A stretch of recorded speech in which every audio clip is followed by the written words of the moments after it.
Okay, what's going on, everybody? My name is Mangg. Welcome back to Hanging with Mangg, episode 454. All I've really been playing this week is more Pathfinder, but I didn't want to stream that again, so we're here trying out the playtest for the finals, which is an upcoming competitive first-person shooter developed by Embark Studios, who have made nothing. It's a subsidiary of Nexon, of course. So, I don't know. Has Nexon ever made anything that successful? Maple Story. There you go. But I mean, it's like, yeah, I don't know. I mean, Nexon's a publisher, but they have all these companies that they own that develop games, I guess. I don't know. I don't usually regard Nexon as being high caliber stuff.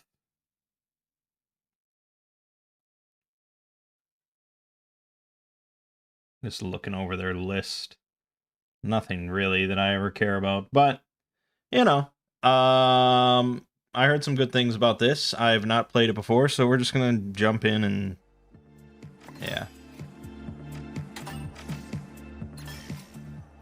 So, this week on this channel, we did have plenty of Pathfinder, Wrath of the Righteous, and I do believe...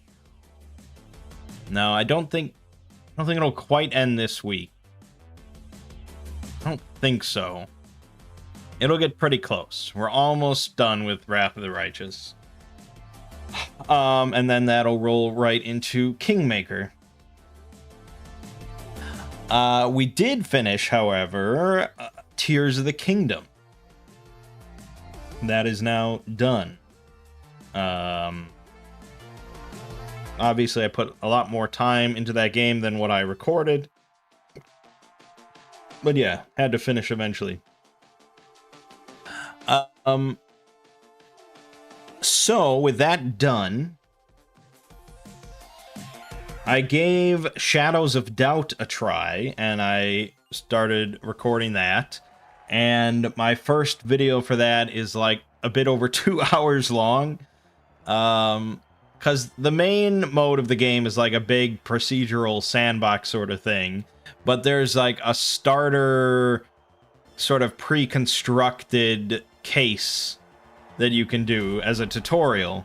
And I was like, okay, that seems like a good first video. And I just kept going. And it was a very lengthy tutorial. Honestly, I did not even finish it. I finished most of it. I don't know what was left, but I had to just end the video. So, you got that to look forward to. And...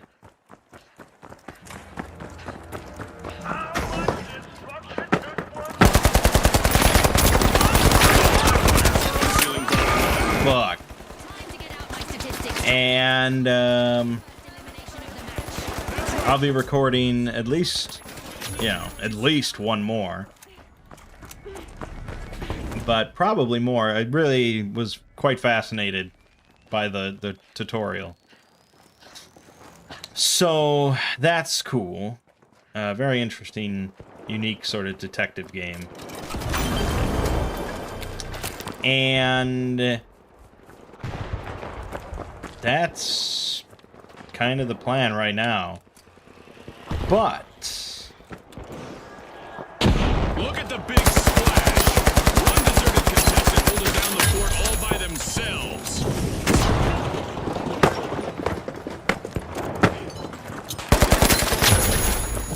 But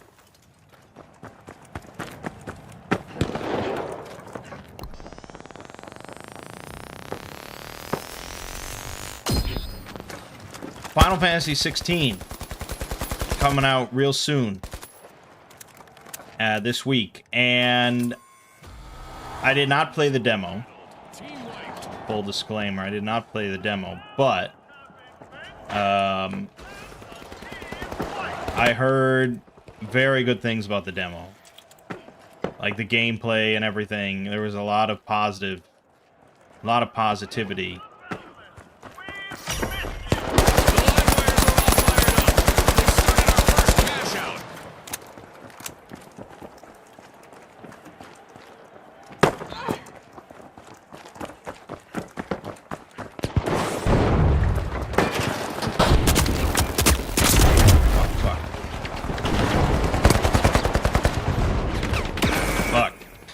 And so I don't know. I may end up doing just a let's play of it. I may end up getting it right away. I don't know. I heard good things. I'm gonna wait to see actual full reviews from journalists. Only one contestant left for the live wires.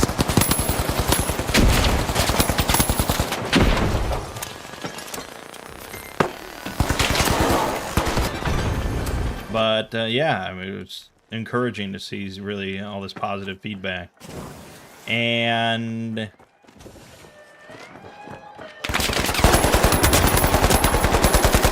tidal wave of strategy, the big splash just stole a cash out. Can you believe it?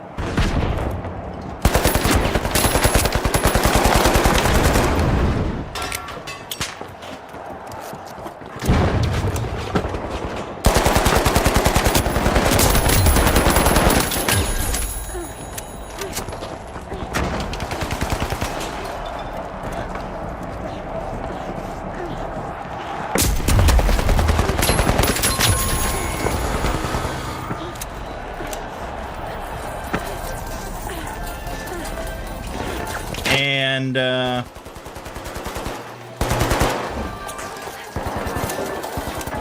so yeah, we'll see. And I saw an article where like the lead devs and stuff discussed their top 3 favorite Final Fantasies. They pocketed our first cash out. They're trying to leave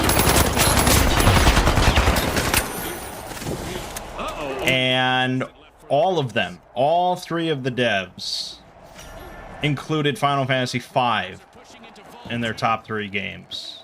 Top 3 Final Fantasy games. All 3 of them. I think 1 or 2 of them had it as their number 1.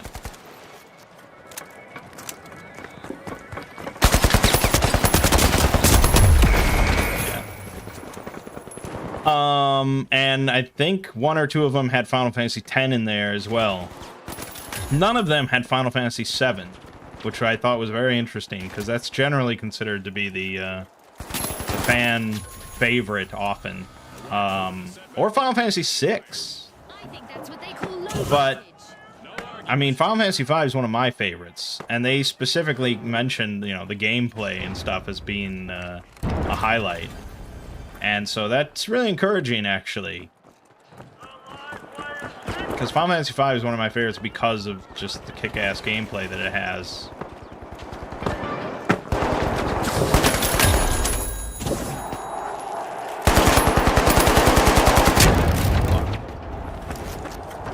The last contestant for the Palace is in survival mode now. No pressure. Fuck! Nice shot.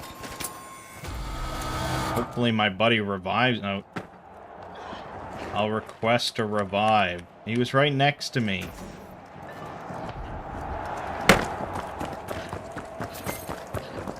Oh, dude, you went... Where are you going? This is... low map knowledge is what this is. Nice.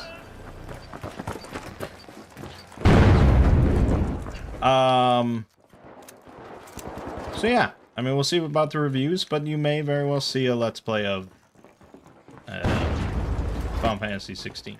I didn't, like, really look at footage of the demo or anything outside of, like, a few GIFs. And it looked pretty cool.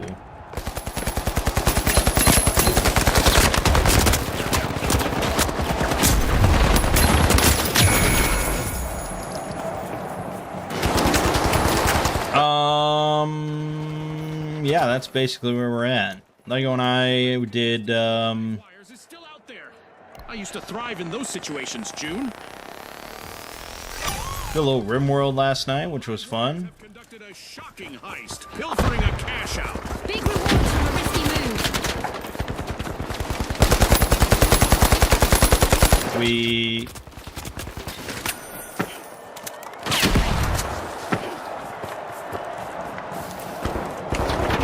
set up a streaming computer. Oh shit, dude.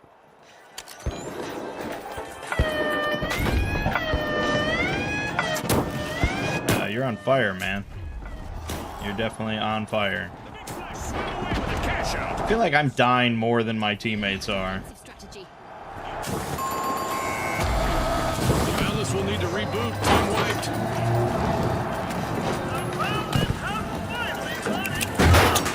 We set up a streaming computer, which is pretty nice. It's definitely going to make things easier, assuming it all works out.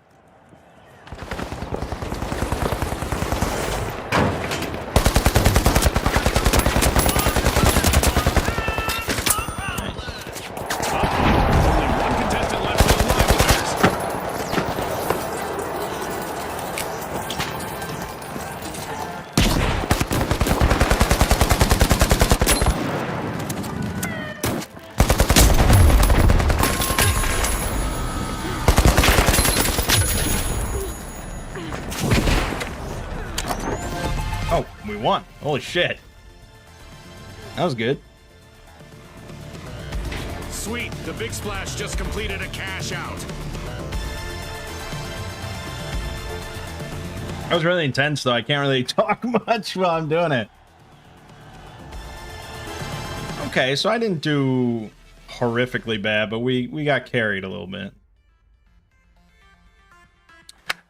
Right. What was I talking about? Yeah, the streaming computer. That's good. Streaming computer's good.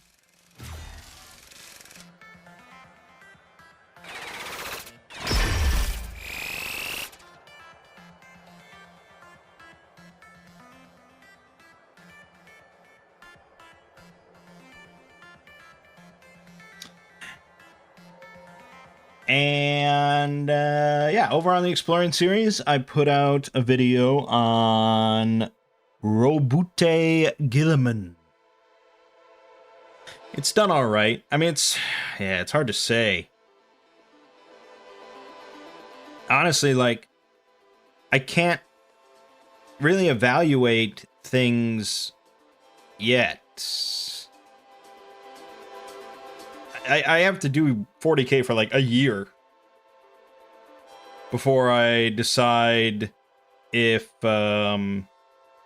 I have an audience for it that's as good as or better than SCP. By good, I mean, you know, size.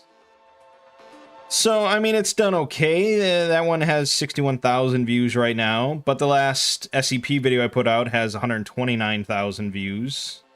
Even the Lovecraft audiobook I put out has 87,000 views. But yeah, I mean, it seems like we're getting up to 100K eventually on all of them. The Primarch video, which was the most work, has 289,000, so that one's done really well. I'm hoping that's like hitting the algorithm and bringing people to the channel. And they see that there is somewhat regular Warhammer 40K content. But yeah, it takes time. It takes time. Whenever you do a switch like that, it's going to take time to find basically a new audience. But yeah, I mean, it's interesting. This week, I worked on another admonition article. It's an admonition intermission. 6183 Black Box. So it's not a full-fledged admonition article. I was informed by authors that is coming soon. But yes, this was just an intermission. And yeah, I also had a copyright issue, I guess, with a 3-year-old video.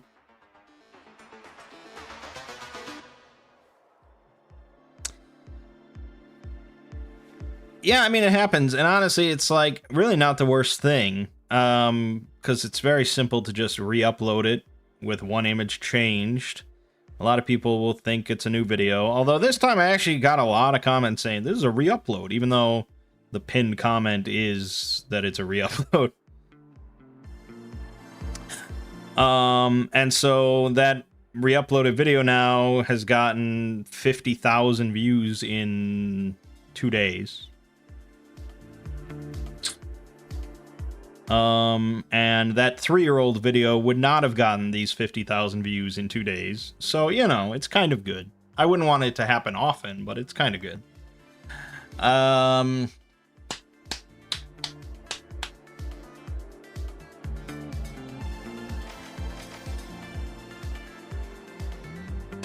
Hold on, let me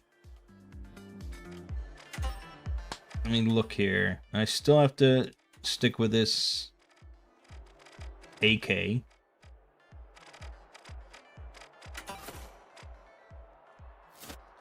So you can't even put a... Wait a minute, you can't even put like a scope on it or anything? It's just... That's kind of weird.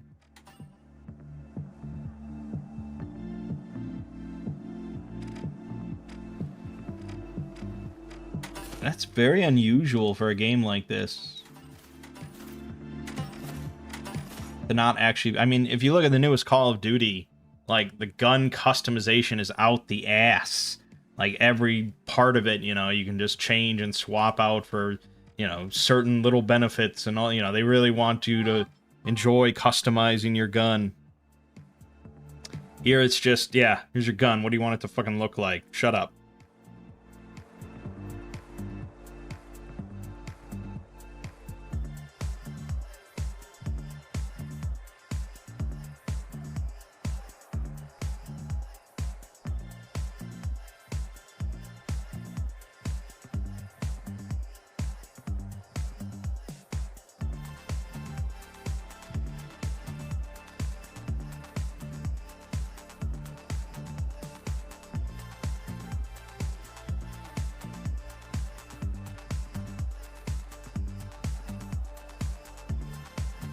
Anywho,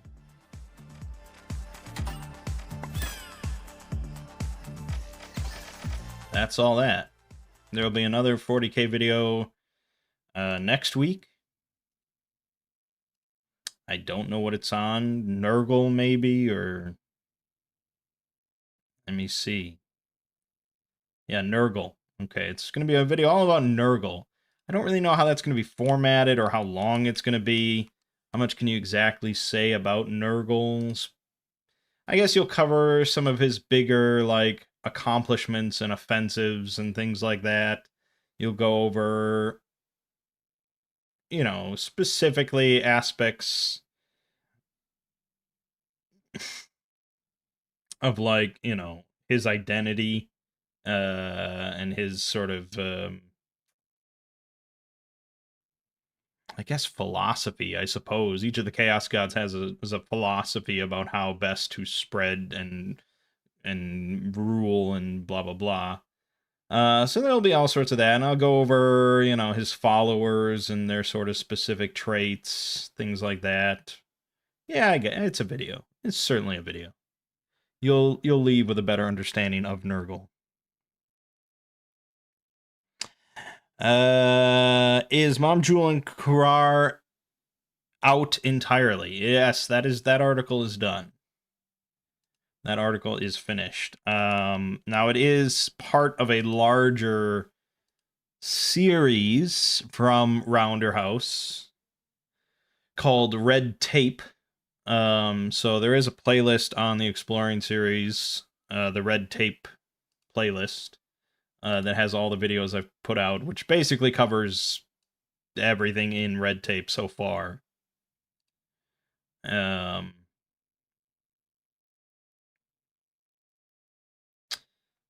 There is one other, like, little tale that came out after Mom Jewel and Kurar that I have not read, but, you know, that's somewhat minor.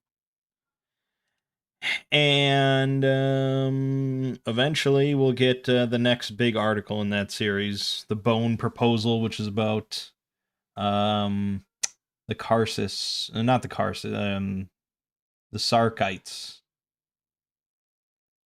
which should be pretty fun. Yeah, Mom, Jewel, and Karar, that it's all done.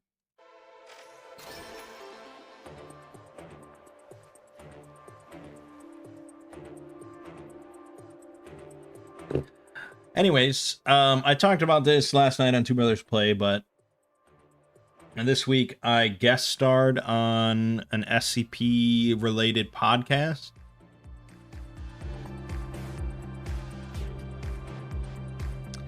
It's a podcast. I don't know if any episode of it has been released. I don't think. From the sound of it, I was not the first interviewee. I was not the first guest that they've had, but they didn't they didn't link me anything about where I could find the podcast beforehand or anything like, which is usually what, they do. So I don't think it's out yet.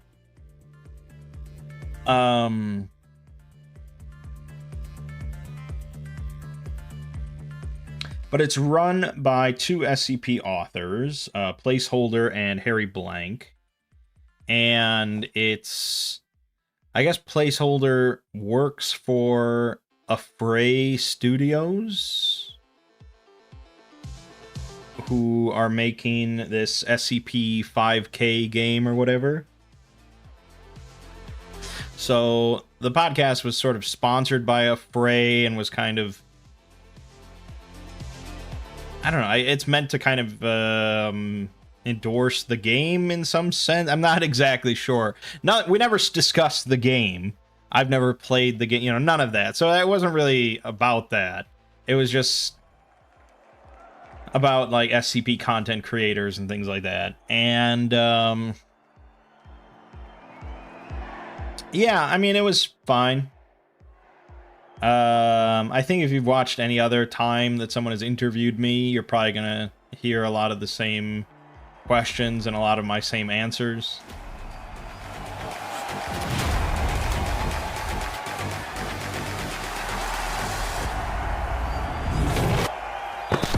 Like when did I first discover SCP? How did I discover SCP? How did I get into video making? Things like that. But we discussed a few interesting things, like what's our favorite SCP adjacent media, like Control or Severance or Cabin in the Woods, things like that. So that was fun. We've got our first elimination, so it's time for both teams to put their best foot forward and their best shot. Hold on to your assault rockets. The big splash will need to come back from that wipeout. So I don't know when it's going to be available. I don't know. I don't have any details about that. But yeah, I mean, it was fine. I have trouble saying no to people, I guess. If it was really up to me, I wouldn't really do anything.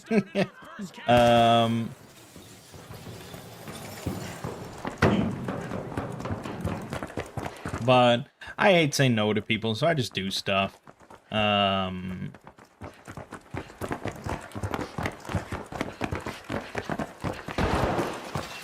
I also have been recording a little bit of voice acting for this upcoming SCP film based on the Anti-Memetics Division. And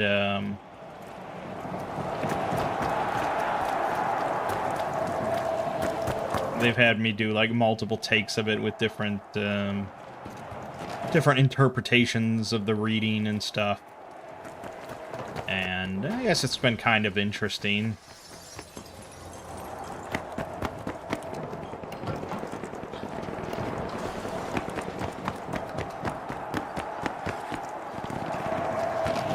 But yeah, I have trouble saying no.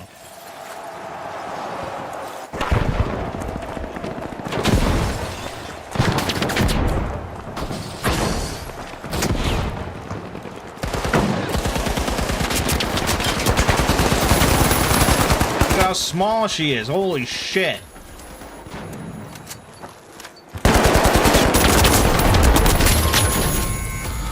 Adversity for the big splash wipeout. Hurts like hell.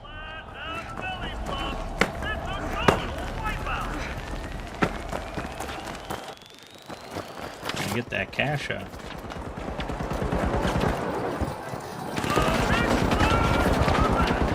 I'm not in a good position. Last contestant for the Boundless is in survival mode now. No pressure there. What a way to open the match. The Boundless. Do we get to know who the Abominate Three-Prong Army is and all about? Scotty. What? That's the truth. The big splasher jumping. I mean, I don't want to spoil anything if you haven't watched all the parts yet, so I'm not really sure. I mean, we get to know some info about it, yeah. That's kind of a big revelation, so I guess if you have not heard, you would know the big revelation, I guess, if you heard it. But yeah, obviously it's an ongoing series in general, so the entire red tape thing is not done, so of course we don't have all the answers. Is there no fall damage? Big splasher catching There's a no wave. fall damage. They've Okay, started to awesome. cash out.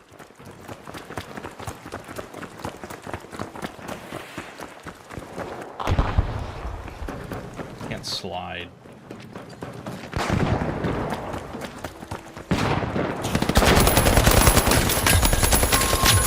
Uh-oh, only one contestant left for the big splash. The big splash will need to try again. Teamwork. Fuck.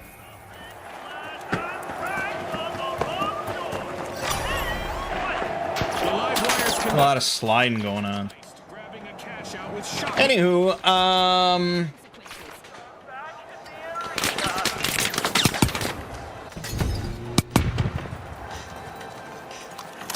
for those that have been following Hanging with Mangg for the past month or so, you'll know that I've been involved with this girl that I met on a dating app.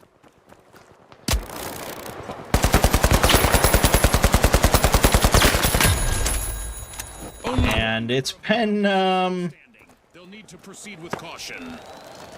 it's been bumpy. It's been weird. A been bit of bumpy and virtual weird. catastrophe for the big splash. Team wiped. Safe to say someone hit them with a cannonball. No arguments here. Just say right now we've not gone on a date yet, even though we've been speaking for 7 weeks now.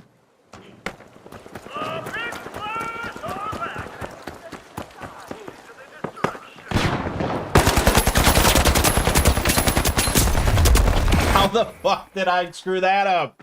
Holy shit. I needed to hip fire. Oh my god, that was embarrassing.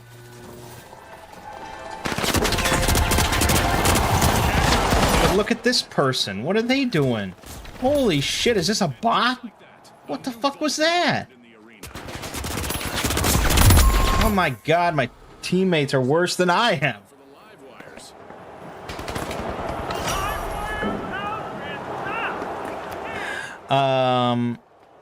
So yeah, I mean, we were definitely gonna go on a date until, you know, she revealed her anxiety issues. Which is, I mean, you know, can't help that.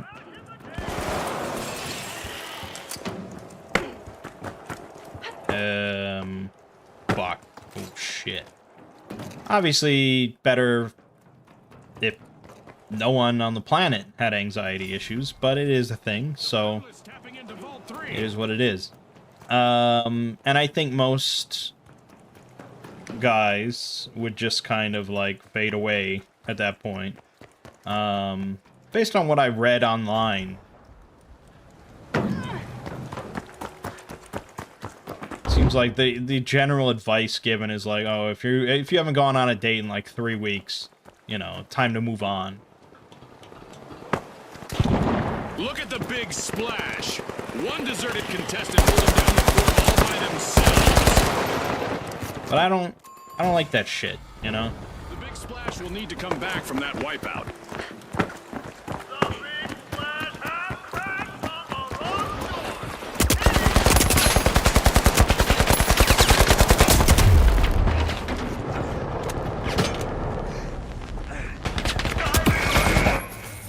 Okay, I didn't really expect that, but I suppose I should have.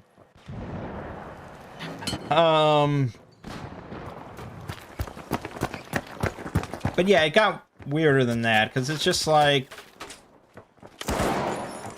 We had a week, like 2 weeks ago, where we ended up having like 3 phone calls during that week. And they were all really good calls. I mean, it's really enjoyable. You know, I like talking to her. It's all good. The conversation really flowed from topic to topic. She didn't seem like really anxious or anything like that. It was all good. And then we get to like the weekend of that week, and I'm like, okay, how's next week looking? What's your plans like? And yeah, are we gonna be able to get a phone call in or 2? And she said, oh, maybe 1. Contestant left for the boundless. I have to see what my plans are for the week. And I'm like, shit, this girl's not interested. And, you know, I talked with some friends and family, and they're like, yeah, that girl's not interested. I'm sorry. And it's like, okay. Seems really weird, but I agree, it's not a good sign whatsoever.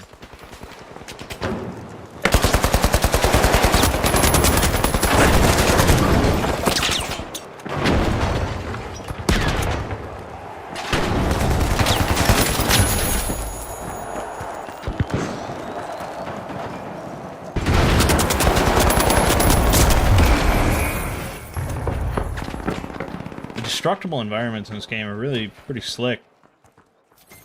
The worst thing going for this game is that it's teams of 3, and I always play with a group of 4.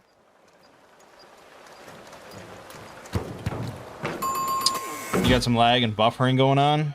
I hope that's not because of my end, because we had trouble on the stream last night. And so I thought it had been resolved, but... yeah, I don't know. I mean, obviously I'm playing and I'm not having issues other than my own aiming ability. Dude, this is not going to work. What do you need? What are you doing? What are we doing? This is no map knowledge in effect.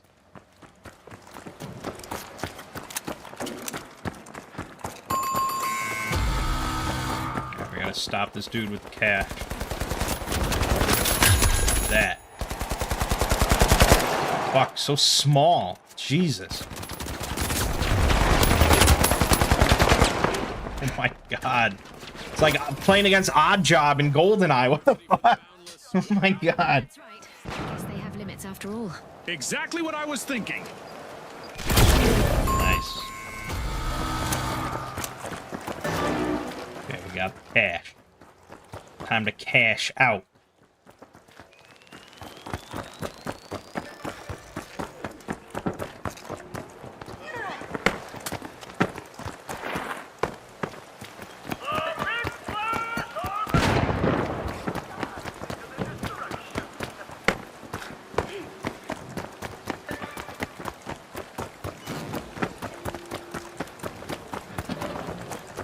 That was a nice toss. A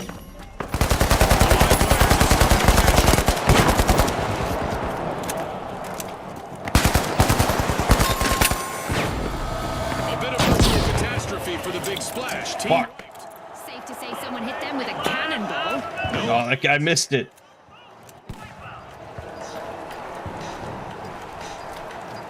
You just got devastated by a girl recently. Be cautious. So yeah, everyone told me like, yeah, okay, she's not interested. Time to move on. Blah blah blah. And I was like, you know what? I'm gonna find out for sure because this is ridiculous. How do you go from 3 phone calls in 1 week to like maybe 1? And so I just texted her, I asked her point blank. I'm like, are you interested or not? Because there's no point in us both wasting our time here. And, yeah, she responded and said, it's not that I'm not interested. It's basically, she's just busy and is terrible with time management. Aggressive and impressive.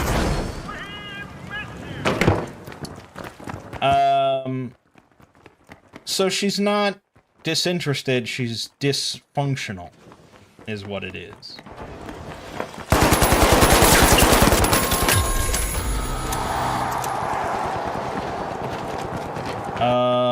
Which is better, I guess. It's tough. It's tough.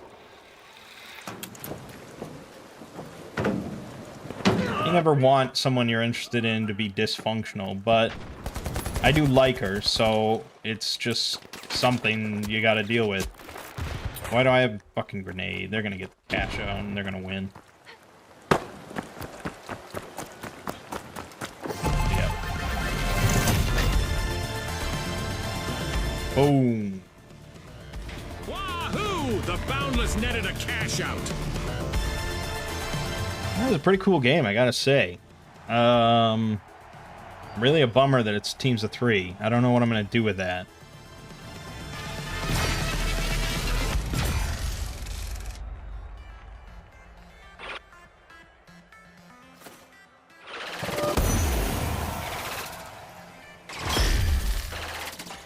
And then she hit me with, I'm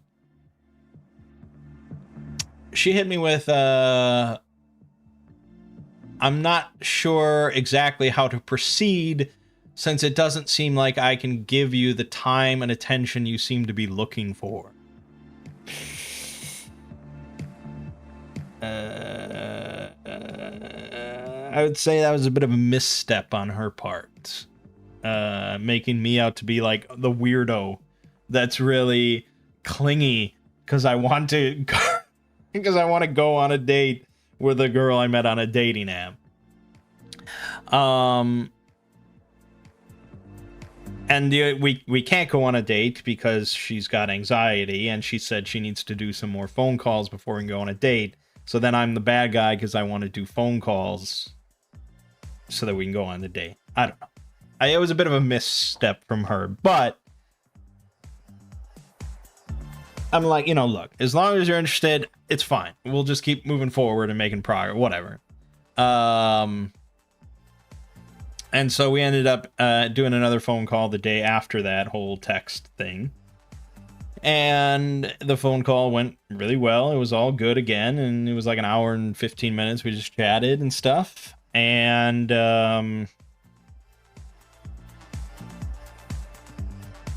yeah, I mean, I guess we're back on track. I mean, I feel better knowing it's not like a lack of interest. It's just her being dysfunctional. That we can work on that.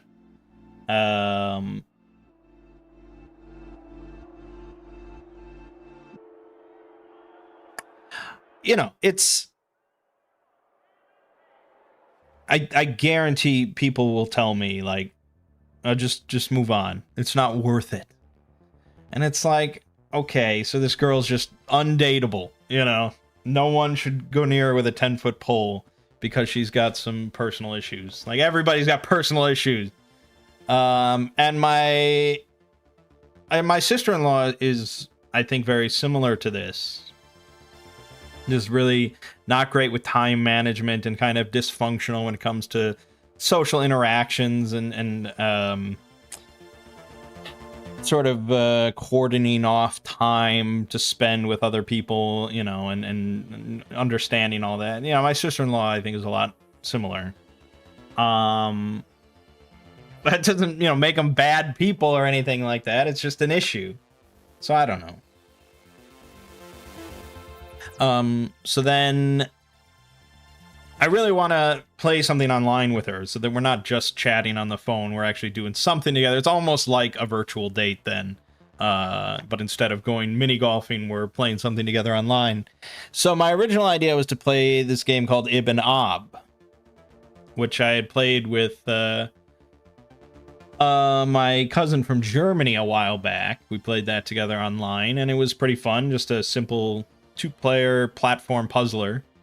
And, you know, all you need is a keyboard, and it's very simple. Because she told me that she does not own a mouse for her MacBook. Which is really modern fucking college kid shit. And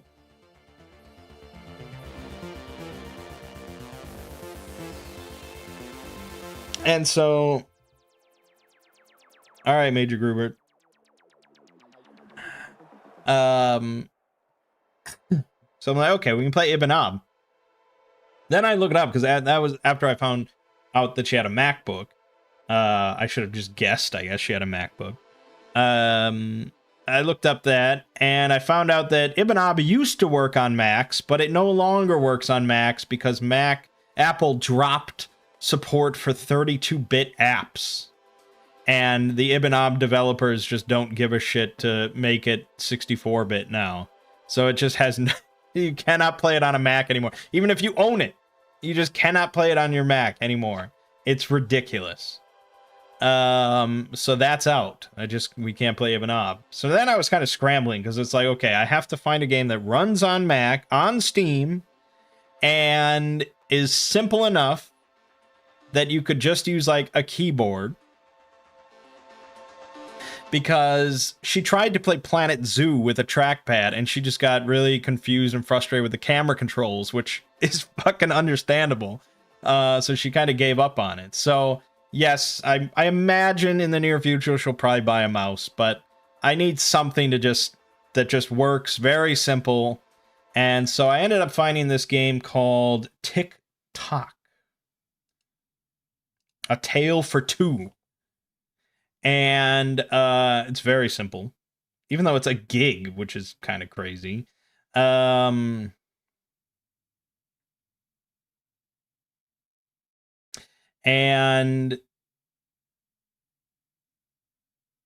it's just a very like click sort of, you know, static kind of image not point and click adventure, but a puzzle game. And 2 people, doesn't matter what platform you're on, it's complete cross-platform across Switch, PC, iOS, Android, Mac.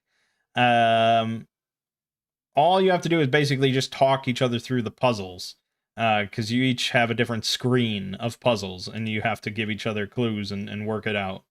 And I'm like, okay, this is about as simple as fucking possible. She can play this with her trackpad.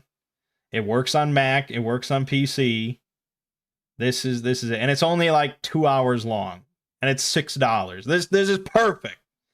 So last night, I was very happy. We became Steam friends, which I think is, it's really the ultimate goal, I think, with any relationship. We became Steam friends, and I gifted her the game because I figure,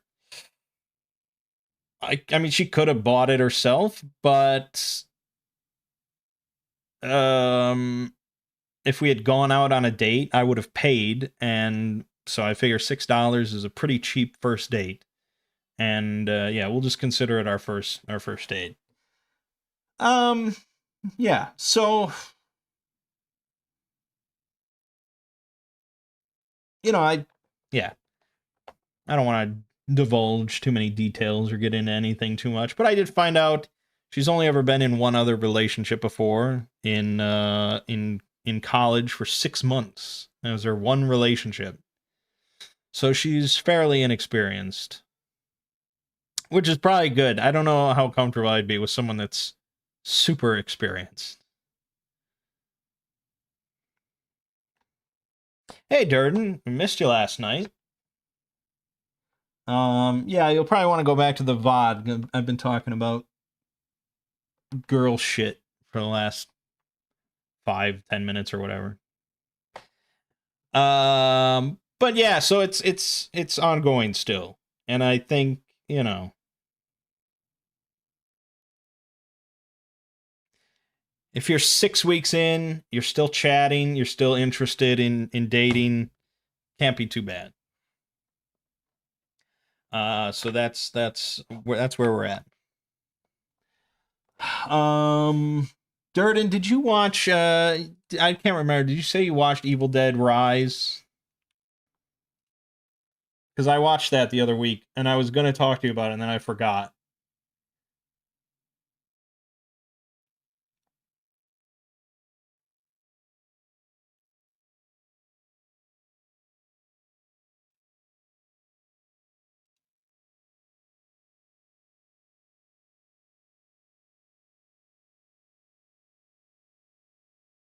You did. Okay. Did you like it? I'm not sure. I don't know. I mean, okay. As like just a horror movie, I thought it was pretty solid. I'll say that. As like an Evil Dead movie, I'm not really sure because I don't know what an Evil Dead movie is anymore. I feel like you could have taken Evil Dead Rise and very easily just changed the title and changed a few details, and it could have just been a generic horror movie about like demonic possession. I feel like without Bruce Campbell there, you know, with like a shotgun, it's hard to say what an Evil Dead movie is.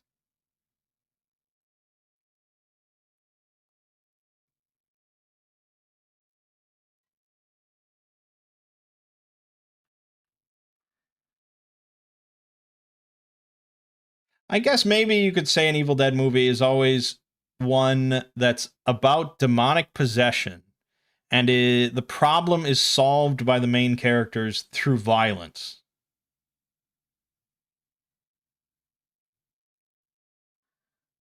Rather than like, we need to perform an exorcism, you know, like The Conjuring or something like that. So I guess it doesn't always have to be a badass dude with a chainsaw and a shotgun. But they always seem to solve the problem at the end through just sheer violence, which I guess is kind of cool. It's very Doomslayer-esque. You did like it. You liked the 2013 one more. Wasn't bad. It seemed like it wasn't sure if it wanted to continue with some camp or no. The 2013 one was played very straight. Yeah, and that was my problem originally with the 2013 one, was that it was just nothing really like the other Evil Deads, because it was very straight. But now in hindsight, I like it more as just a horror movie that I would want to rewatch.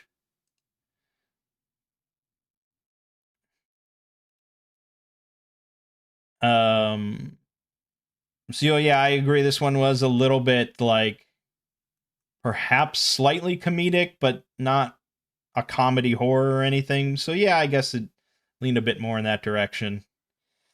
They all start with them finding the Necronomicon. That's the most defining thing. Well, sure.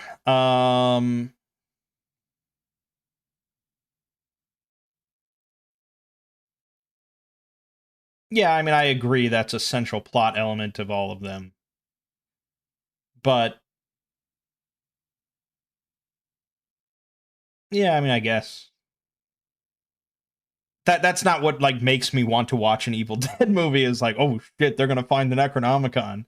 It's more like, okay, how are these demons gonna fuck them up, and then how in the end are they gonna fuck the demons up? That's what I'm interested in. More so of them just finding the Necronomicon. But yeah, it's near an anthology now. True. True. Yeah, I mean, it was fine. I don't know if I'd rewatch it, whereas I'd probably rewatch the 2013 one again. And yeah, it's just kind of hard to pin down. And apparently now they're saying that they want to make a new Evil Dead every couple years.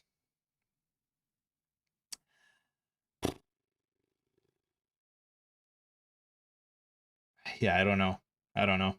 I think they would need to very much so pin down like what this series is about, and have far more consistency than what they have. But maybe that's what they're going for now. But it's just, yeah, without Bruce Campbell, it's tough. I also watched that Malum. I watched Malum, the remake of Last Shift. The end creature was reminiscent of the thing at the end of Color Out of Space. Yeah, it was pretty like Bloodborne-esque, sort of just abomination. It was cool. But yeah, Malum was interesting. I think Malum, they had a much more cohesive idea of how they wanted to present the story. So I think like the actual plot elements were much clearer in Malum.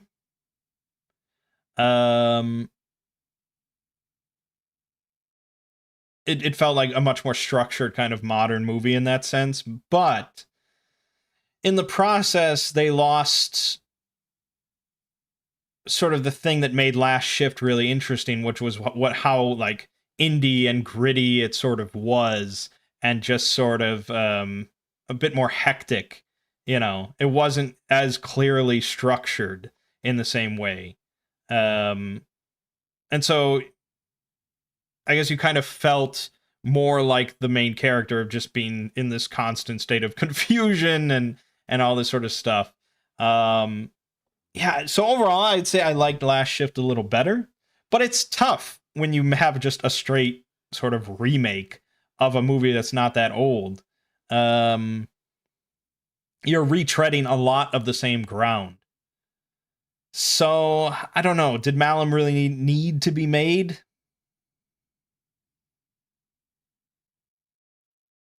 Probably not. I think it's still good. But it's not like a clear-cut case of, oh, you haven't seen Last Shift or Malum. Well, I definitely recommend Malum because it's just newer and better. I don't really know if I would say that. I'd probably still recommend Last Shift, but I don't know.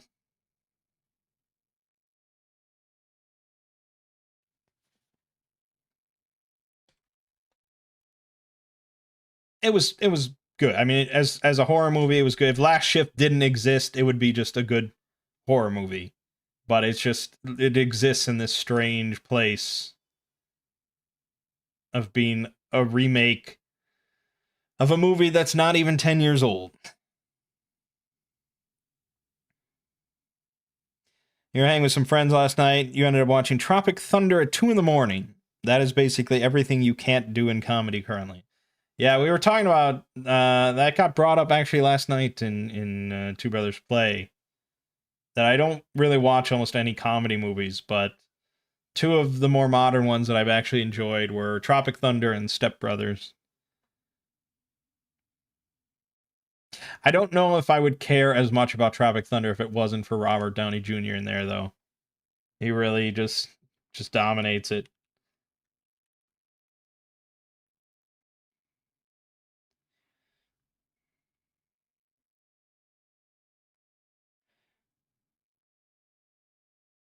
But anyways, I've been streaming long enough, and I've got a Father's Day party, so I guess we'll leave it off here. So more Pathfinder. Pathfinder's not going anywhere, even once we finish Wrath of the Righteous. I'm going to be uploading some videos on Shadows of Doubt, which it's very funny. It's definitely a very amusing game, so I'm going to recommend at least the first video. Even though it's like 2 hours and some long. It's a lot of fun. Very interesting game. And probably we're going to do a Final Fantasy 16 Let's Play based on the reviews. And on the Exploring series, we have an admonition article, SCP-6183, which should be good. But all right, my name is Mangg. This has been Hanging with Mangg. I'll see you fine folks next week.